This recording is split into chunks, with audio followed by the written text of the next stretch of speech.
हा विषय धनश्रीनगर निमखेडी शिवार 103 आणि तुम्ही म्हटले की ही रस्त्यावर पत्रकार परिषद घेतली जाते, तर ही लढाई रस्त्यावरचीच आहे, रस्त्यावरच्या लोकांसाठीच आहे आणि त्यांचीच आहे.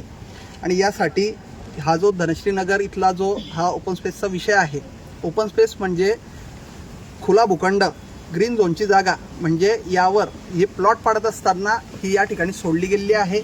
इथल्या प्लॉट धारकांनी हे प्लॉट विकत घेत असताना हिची सुद्धा रक्कम त्या प्लॉटमध्ये समाविष्ट आहे.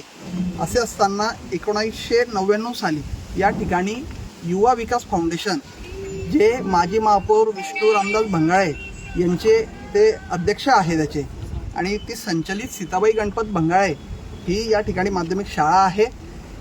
त्या शाळेच्या क्रीडांगणासाठी ही जागा 1999 साली मनपामार्फत ठराव करून घेण्यात आली आणि जे की ही जागा सार्वजनिक असताना तिचा वापर हा सर्वांसाठी खुला असलेला पाहिजे असताना ती बंदिस्त आहे. या ठिकाणच्या नागरिकांना त्या ठिकाणी प्रवेश दिला जात नाही आणि वेळोवेळी त्या ठिकाणी आपण म्हटलेलं आहे की नामदार उच्च न्यायालय तसेच महाराष्ट्र शासन नगरविकास विभाग मुंबई मंत्रालय यांचं परिपत्रक असताना की स्थानिक नागरिकांचाच कुठलाही ओपन स्पेस असो, ग्रीन झोन असो, खुला भूखंड असो, याच्यावर तिथल्या स्थानिक प्लॉटधारक नागरिक रहिवासी यांचा प्रथम अधिकार आहे असं वेळोवेळी नमूद केलेलं असताना या ठिकाणी या कायद्यांची पायमल्ली झालेली आहे. याबाबत आपण जळगाव शहर महानगरपालिकेचे नवनियुक्त आयुक्त असतील, महापौर असतील, तसेच विभागीय आयुक्त श्री गेडाम साहेब यांच्याकडे लेखी स्वरूपाची तक्रार केलेली आहे.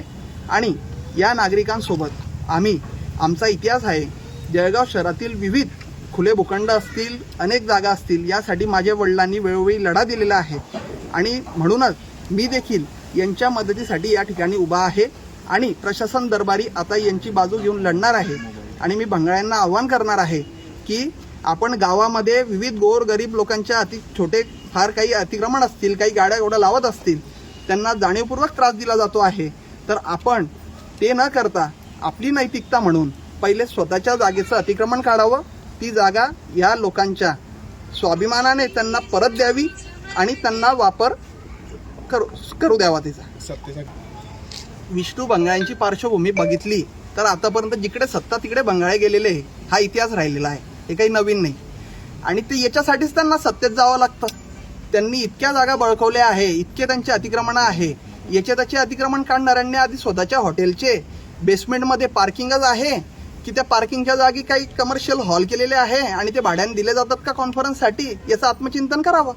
ठाण्यात मज्जा आहे, इथे त्यांची शिक्षण संस्था आहे, त्या शिक्षण संस्थेतले कर्मचारी दादागिरीची भाषा करतात. हे बंगाळ्यांसाठी अशोभनीय आहे ना. जे बंगाळे या जळगाव शहर महानगरपालिकेचे प्रथम नागरिक राहून चुकलेले आहे, त्यांना असं वागणं शोभत नाही आहे की ही बळकवली गेलेली जागा आहे, या नागरिकांना तिथे प्रवेश दिला जात नाही आणि या ठिकाणी कुठलाही सामाजिक उपक्रम राबवला जात नसून स्वतःच्या खाजगी शिक्षण संस्थेसाठी, त्या शिक्षण संस्थेचा आर्थिक फायदा होण्यासाठी या जागेचा वाणिज्य वापर झालेला आहे. मग आता जवळपास 26 वर्ष या जागेला देऊन झाले, तर या 26 वर्षांचं दाम दुप्पट व्याज आणि दंड याची आम्ही मागणी केलेली आहे. मागे सत्ताकारण आहे ना. मी पुन्हा सांगेल की बंगाळे जिकडे सत्ता असते तिकडे जातात आणि याच्यासाठीच त्यांना जावं लागत असेल.